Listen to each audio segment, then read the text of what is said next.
Hey everyone, so I am driving right now and I figured I would answer some beekeeping questions while I'm on the road.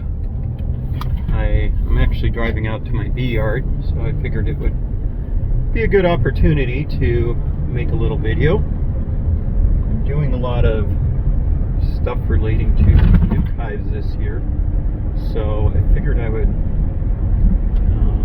answer some questions that are related to nuke hives.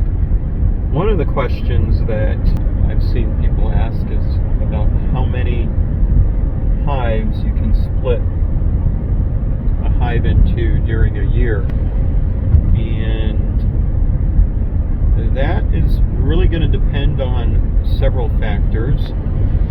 One of them being where you're located in the country. So if you're in the south, you have a much longer season than if you're up in the north like me.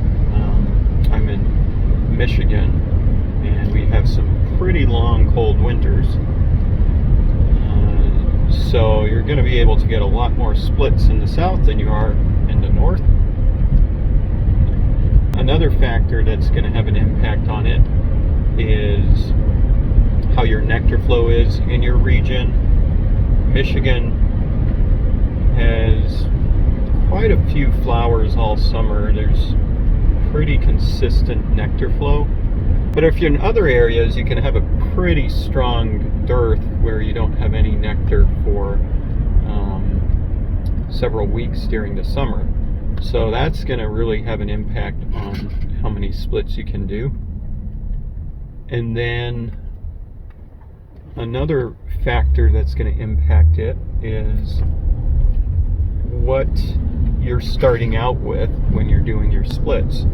If you're starting out with a 5-frame nuke, if you're starting out with package bees, or if you're starting out with a strong overwintered colony. If you're starting out with a strong overwintered colony, right off the bat in the spring, you can make several splits. You can potentially get 4 little nuke hives built early in the spring from an overwintered colony. Let's say you have a double deep colony. You could pretty easily get 4 nuke splits, maybe even more, and then you can split those further as they're growing. But if you have a nuke hive, so you buy a nuke hive from someone and you buy it in mid-May like I did this year, then you have to build that nuke hive up, split it, build it up, split it, and so on and so forth. So the potential number of overwinterable nukes you'll get from a 5-frame nuke in the spring is going to be considerably less than a strong overwintered colony. If you start with a package of bees in the spring, that's going to reduce the number even more. And the same thing goes with swarms.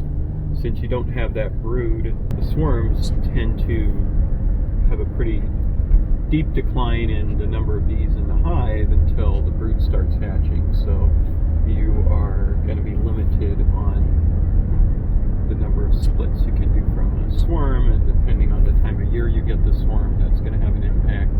And then another important factor is whether or not you have drawn comb.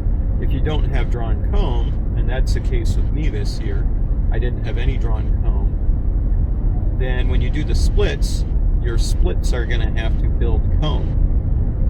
And that's going to have a pretty significant pull down on how quickly your nukes can increase. From the research I've done, you get the biggest bang for your buck in terms of increase by doing 2-frame nukes. This year, I didn't do that. I've pretty much been doing 5-frame nukes right off the bat. Maybe 4-frame nukes. And I usually take 2 or 3 frames of brood. And I've had 2 hives where I've done 3 or 4 splits off of them, and I started those out as 5-frame nukes in mid-May, hoping I'm going to build them up strong enough to overwinter. I have had some pretty bad luck with one of the nukes. They don't like accepting new queens, and so with some of the splits off of there, I've put a new queen in and they've knocked them off twice, and then I put another queen in and they accept them. We'll see today. I introduced the queen last week. Hopefully she is laying. Really need her to start building that population up because they haven't had a queen for a couple weeks now, and winter is coming soon, so I'm not sure how successful that particular nuke is going to be. But another factor that impacts the number of nukes you can make or the number of splits you can make is whether or not you let them raise their own queen. If you do a walk-away split where you just take half the bees and they don't have any queen cells, and you put them in a new location and you let them raise their own queen, well, you're looking at probably 3 weeks before you get any brood, and then you have to wait for the eggs to hatch and the larva to hatch, or the larva to pupate, and then for the bees to emerge, and that will create a significant delay in the population that you're going to get out of a nuke. With all that being said, from my research, it looks like highest number of possible splits.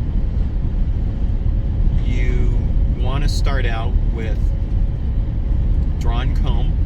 You don't want to give them foundation, so if you have drawn comb, you can increase them a lot more quickly.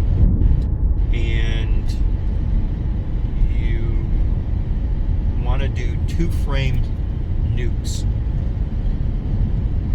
with a frame of brood and a frame of food, and then the rest of it drawn comb. You can put them in a 5-frame nuke box, or probably it's best in a 2 or 3 frame nuke box, because a 5-frame nuke box is a little large in terms of space that they have to heat, and with such a small population, you don't want to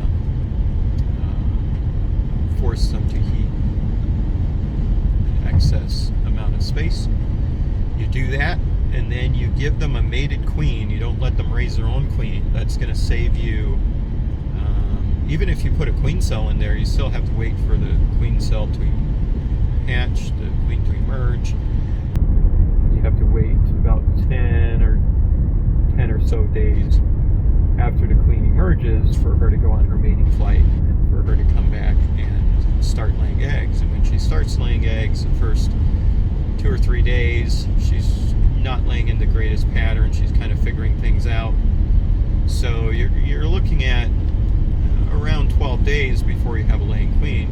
If you introduce a mated queen, they're going to be able to start increasing that population right away and start laying eggs in some of the empty drawn comb. So that would increase the number you can make. And then based on my research, and I haven't done 2-frame nukes, so this is based on my research, but it looks like with the 2-frame nuke, it takes about 65 days to increase from a 2-frame nuke to a double deep hive. So that is pretty quick. And if you wanted, you could be splitting that nuke as it's growing. After 30 days, you might be able to split it again into multiple 2-frame nukes. So throughout the summer, you can keep splitting. You start maybe beginning of May, you do splits May, June, and July. And then August, you want all of those populations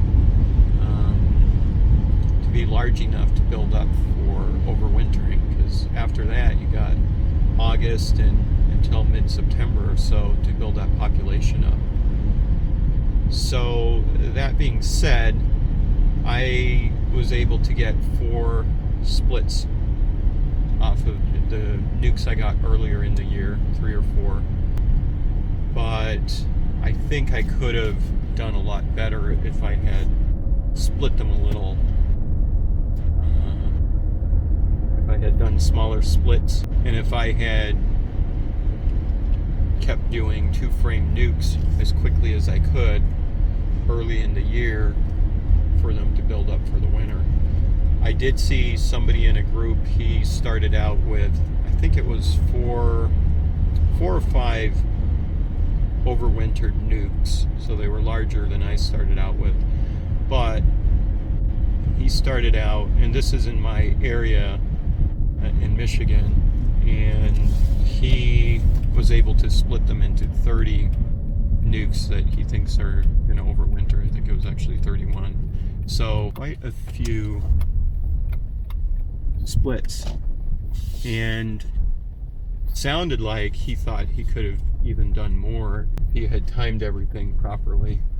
So next year I want to increase my apiary as much as possible, so I'm going to be doing a lot more 2-frame nukes. I think I kind of dropped the ball a little bit this year in that area, but I think it's pretty reasonable if you do it that way, where you could potentially get 6, 8, 10 splits off of a overwintered hive, at least in Michigan.